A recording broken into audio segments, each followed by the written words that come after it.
அன்பர்களே, ஆண்டவராகிய இயேசு கிறிஸ்துவின் நாமத்தில் உங்களுக்கு மனம் நிறைந்த வாழ்த்துக்களை தெரிவித்துக் கொண்டு சத்திய வசனம் திருமறை பாட நிகழ்ச்சிக்கு உங்களை அன்போடு அழைக்கிறோம். சத்திய வசனம், இது தேவனின் வசனம். நாம் சோர்ந்து போகையில் கரம் கொடுக்கும் நம் தேவனின் வசனம், நம் தேவனின் வசனம். சுகத்திற்காக ஜெபிக்கலாம், சுகம் வேண்டும் என்று கேட்கலாம். அதை மட்டும் கேட்டுவிட்டு அவருக்காக நான் என்ன செய்யலாம் என்பதை சற்றும் யோசிக்காமல் இருந்து விடுவாயானால் அவருக்கு அது பிரியமில்லை.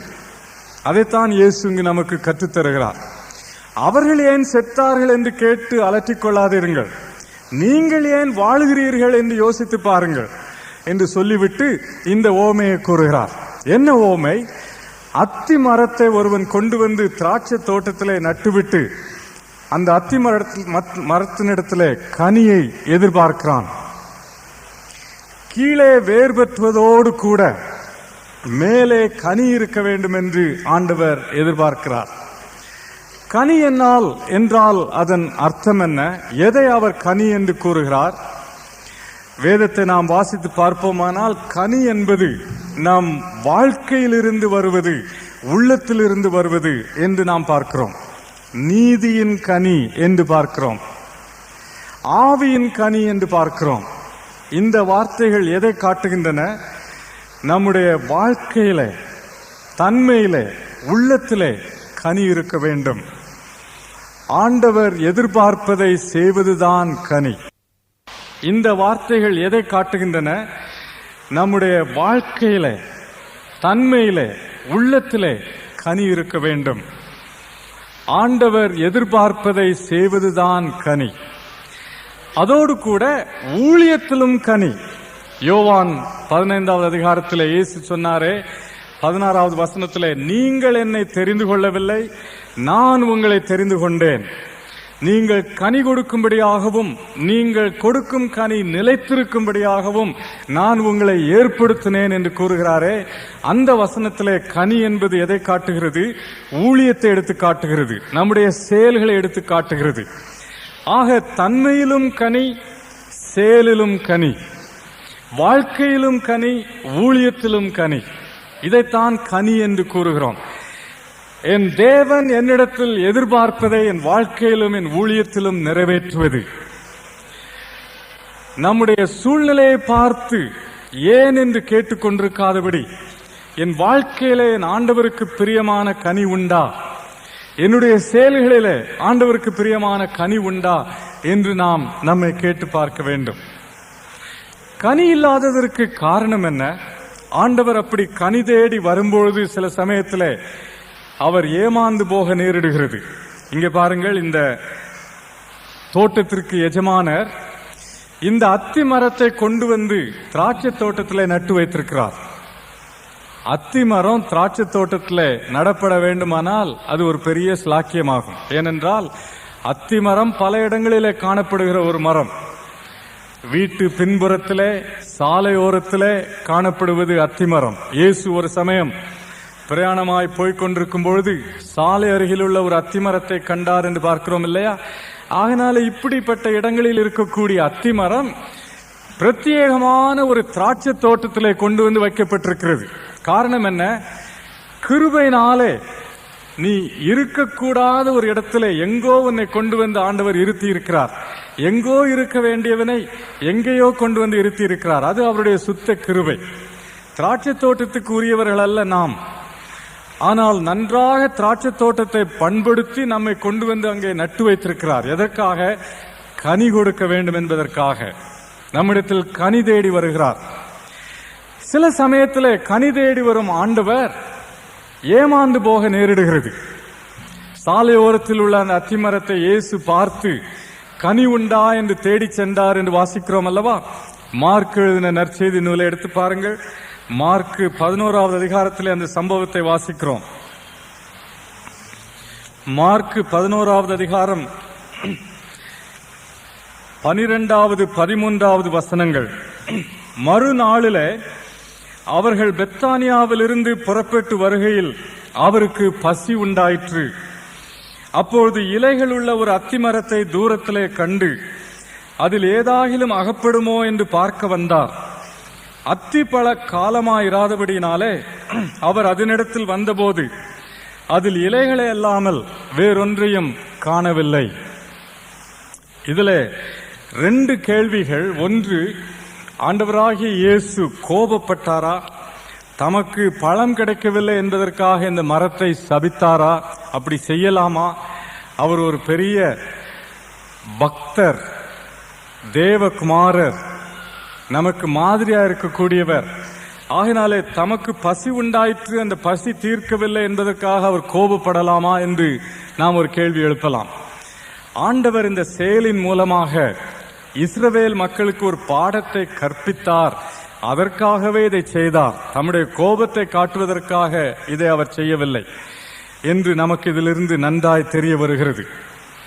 ஆகினாலே அவர் கோபப்பட்டு இந்த அத்திமரத்தை சபிக்கவில்லை, இஸ்ரவேல் மக்களுக்கு ஒரு பாடத்தை கற்றுக் கொடுப்பதற்காக இவ்விதமாய் இந்த மரத்தை சபித்தார். 2வது கேள்வி, பல காலம் இல்லாத வேளையிலே பழத்தை எதிர்பார்த்தால் அது சரியானதா என்று நாம் கேட்கலாம். இலைகளை கண்டார் என்று வாசிக்கிறோம். அதன் முக்கியத்துவம் என்ன? அத்திமரத்திலே முதலாவது வரக்கூடியது மொட்டு, பிறகு பூ, பிறகு பழம், பிறகுதான் இலை வரும். ஆக இலை இருக்கிறது. இலை இருந்தால் நிச்சயமாக பழம் இருக்க வேண்டும். இலைகள் இருக்கிறது, பழம் இல்லை என்று இயேசு கண்டார். இலைகள் இருப்பதனாலே பழத்தை அவர் எதிர்பார்த்தார். இவ்விதமாகவே நம்முடைய வாழ்க்கையிலும் சில சமயத்தில் வெளி தோற்றத்திற்கு கனி கொடுப்பது போல காணப்படுகிறது. ஆனால் அவர் நெருங்கி வந்து பார்க்கும் பொழுது வாழ்க்கையிலே கனி இல்லை. ஒரு கேள்வி, என் அருமையான நண்பனே, உன்னுடைய வாழ்க்கையில ஆண்டவருக்காக நீ என்ன செய்கிறாய்? உன் வாழ்க்கை எந்த விதத்தில் அவருக்கு பயன்படுகிறது? சற்று யோசித்திருக்கிறாயா? அவரிடத்திலிருந்து என்னவெல்லாம் பெற்றுக்கொள்ளலாம் என்று யோசிக்கிறாய்? அவருக்கு உன் வாழ்க்கை எந்த விதத்தில் பயன்படுகிறது என்று யோசித்து பார்த்திருக்கிறாயா? உன் சொந்த குடும்பத்தில் கணவனாகிய நீ உன் மனைவிக்கு, உன் பிள்ளைகளுக்கு எந்த விதத்திலே பிரயோஜனமாக இருக்கிறாய்? ஆவிக்குரிய பிரயோஜனம் உள்ளவனாய் இருக்கிறாய்? குடும்ப ஜெபத்திலே பங்கு பெறுகிறாயா? சில கணவன்மார் குடும்ப ஜெபம் எப்பொழுது முடியும் என்று பார்த்துவிட்டு அப்பதான் உள்ள வருவார்கள். ஏன்? எக்கச்சக்கமா அங்க வந்து ஆப்பிட்டுக்கிட்டா ஜெபிக்க வேண்டியது இருக்குமே, அதனால அதெல்லாம் முடிஞ்ச பிறகு வருவது. அப்படி எக்கச்சக்கமா அங்க வந்து ஆப்பிட்டுக்கிட்டா கூட வாயை திறந்து ஜெபிப்பது கிடையாது. அவர்கள் கையில வேதத்தை பிள்ளைகள் பார்த்ததே கிடையாது. குடும்ப ஜெபத்தில் ஜெபிக்கணும்னா அந்த கடைக்குட்டி பையன்தான் எப்பொழுதும் ஜெபிக்கணும், இல்லைன்னா பெண் ஜாதி ஜெபிக்கணும். இவர் ஐயா அப்படி எப்படியோ வந்து ஆப்பிட்டு கொண்டா கூட ஜெபிக்க மாட்டார். என் அருமையான சகோதரனே, இந்த நிலையிலே உன் மூலமாக உன் குடும்பத்திற்கு என்ன ஆசீர்வாதம்? உன்னை எதற்காக அந்த குடும்பத்தில் அவர் நியமித்தார்? கணவனாக நியமித்தார், தகப்பனாக நியமித்தார். ஆவிக்குரிய கனி அந்த குடும்பத்திலே நீ கொடுக்க வேண்டும் என்பதற்காகத்தானே நியமித்தார்.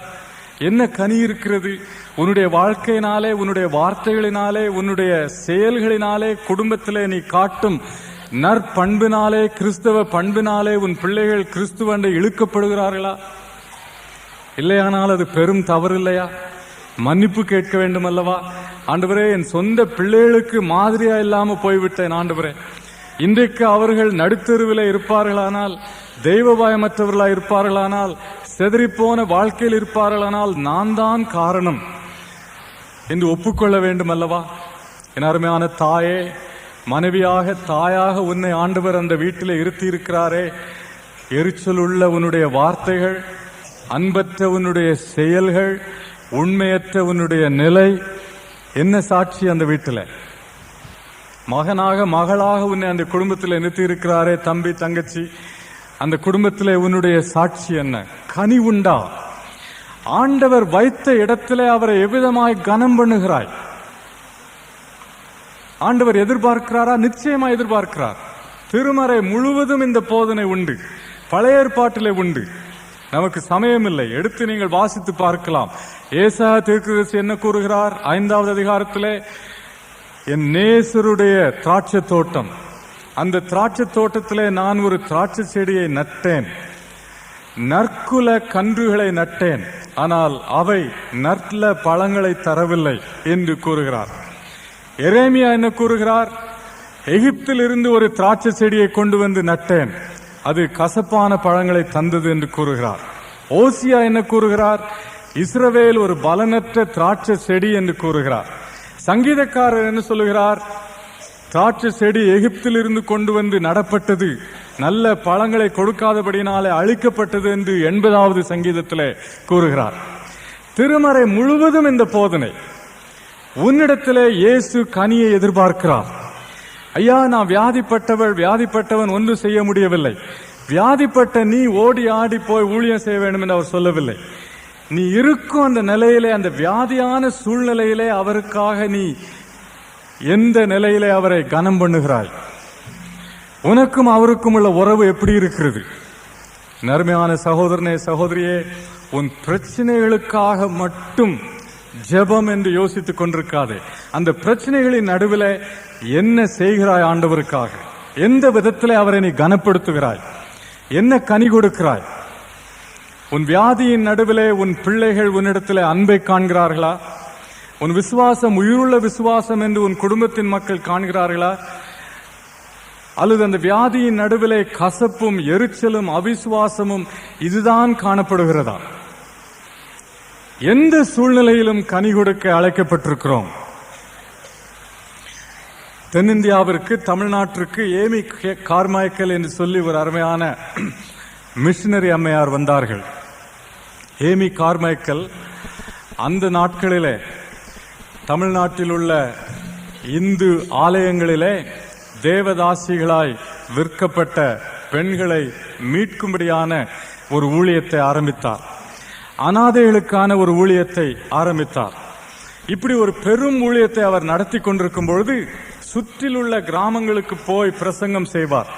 அந்த பெண்களையும் அழைத்துக் கொண்டு போய் டோனாவூர் என்கிற இடத்தை சுற்றி இருக்கும் அந்த ஊர்களிலே டோனாவூர் ஐக்கிய கூட்டத்தைச் சேர்ந்த அந்த பெண்களோடு கூட சென்று ஊழியம் செய்வார்.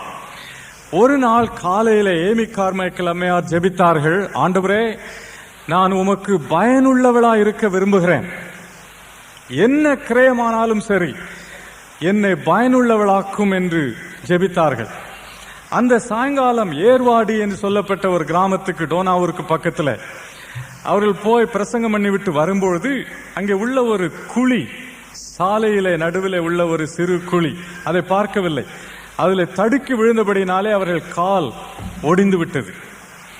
இந்த கால் எலும்பு முறிந்த நிலையில டோனாவூர் அந்த இடத்துல அவர்களுடைய ஸ்தாபனத்தில் ஏமி கார்மைக்கேல் அம்மையார் ஏறக்குறைய 11 ஆண்டுகள் அதே படுத்த படுக்கையில் இருக்க நேரிட்டது.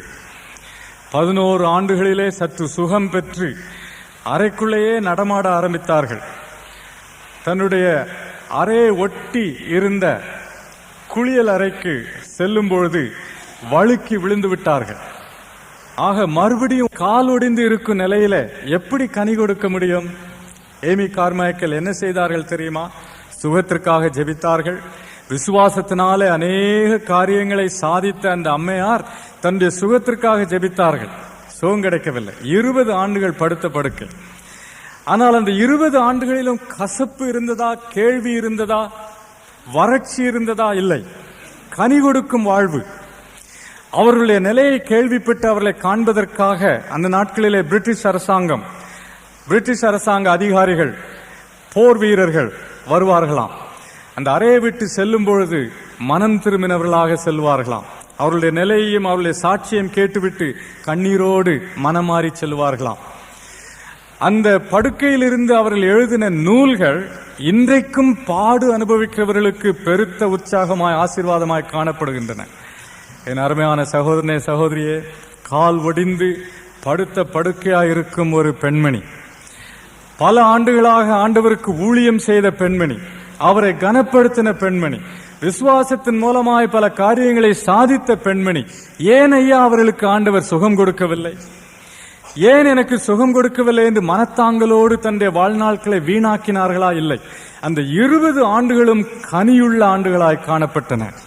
என் அருமையான சகோதரனே, சகோதரியே, உன் சொந்த பிரச்சனைகளிலே மூழ்கி போய் ஏன் ஏன் என்று கேள்வி கேட்டு அலட்டிக் கொண்டிருக்கிறாயே, கனி கொடுப்பதற்கு இயேசு உன்னை அழைக்கிறார். இயேசுவுக்கு முன்பாக போய் நாம் நிற்கும் பொழுது இப்பொழுது இருக்கும் அந்த வியாதியெல்லாம் அன்றைக்கு ஓடிப்போம். இன்றைக்கு இருக்கும் தலைவலி, இன்றைக்கு இருக்கும் கால்வலி, இன்றைக்கு இருக்கும் கால் விளங்காமல் போன நிலை, புற்றுநோய், கேன்சர் எல்லாம் நீங்கி போகும். உயிர்த்தெழுதலின் சரீரத்தோடு அவருக்கு முன்பாக போய் நிற்போம். அன்றைக்கு எது முக்கியமாய் தெரியுமா? உனக்கு சுகம் கிடைத்ததா, சுகம் கிடைக்கவில்லையா, 10 ஆண்டு பாடுபட்டாயா, 5 ஆண்டு பாடுபட்டாயா, இதெல்லாம் அன்றைக்கு மறந்து போகும். அன்றைக்கு எது முக்கியம்? இயேசுவுக்காக என்ன செய்தாய்? 10 ஆண்டுகள் முறுமுறுத்துக் கொண்டே எங்கே சுகம் கிடைக்கும் என்று அலைந்து திரிந்து நாளை வீணாக்கினாயே, அதை குறித்து அன்றைக்கு மனஸ்தாபப்படுவாய். இன்றைக்கு இந்த நோயின் நடுவிலே, பிரச்சனையின் நடுவிலே அவரை கனப்படுத்தி, அவர் சுகம் கொடுத்தால், அற்புத சுகம் கொடுத்தால், உடனடியான சுகம் கொடுத்தால் அதை பெற்று அவரை மகிமைப்படுத்தி, அப்படி தராமற் போனாலும் அவரை மகிமைப்படுத்தி அவருக்கு முன்பாக போய் நிற்கும் பொழுது இந்த நாட்களை எப்படி கழித்தா என்பது முக்கியமாயிருக்குமே ஒழிய என்ன பெற்றா என்ன பெறவில்லை என்பதல்ல முக்கியம். இதை உணர்வோமா? எது முக்கியம், எது நித்தியமானது என்பதை உணர்வோமா? தற்காலிகமாக 10 ஆண்டுகள் சுகம் பெறுவது முக்கியமா, அல்லது இந்த 10 ஆண்டுகளிலும் ஆண்டவரை கனம் பண்ணி, சுகம் கிடைத்தாலும் சரி அவருக்கு ஸ்தோத்திரம், சுகம் கிடைக்காவிட்டாலும் அவரை கனம் பண்ணி அவருக்கு கனி கொடுப்போம் என்கிற நிலையிலே வாழ்ந்து அவருக்கு முன்னாலே போவது முக்கியமா? கனி கொடுப்பதற்கு அழைக்கப்படுகிறோம். கனி கொடாமல் போவதற்கு காரணம் என்ன? ஓசியா தீர்க்கதரிசி 10வது அதிகாரத்திலே ஓசியா என்ன கூறுகிறார்? ஓசியா 10வது அதிகாரம் 12வது வசனம். நீங்கள் நீதிக்கென்று விதை விதையுங்கள், தயவுக்கொத்ததாய் அறுப்பு அருங்கள், உங்கள் தரிசு நிலத்தை பண்படுத்துங்கள், கர்த்தர் வந்து உங்கள் மேல் நீதியை வருஷிக்க பண்ண மட்டும் அவரை தேட காலமாயிருக்கிறது. நன்றாக கவனித்தீர்களா? தரிசு நிலம் என்று கூறுகிறார் தீர்க்கதரிசி. இங்கே இந்த லூக்கா எழுதின நற்செய்தி நூலிலே ஆண்டவர் என்ன கூறுகிறார்? 13வது அதிகாரம் 8வது வசனத்திலே, இந்த அத்திமரம் கனி கொடுக்கவில்லை,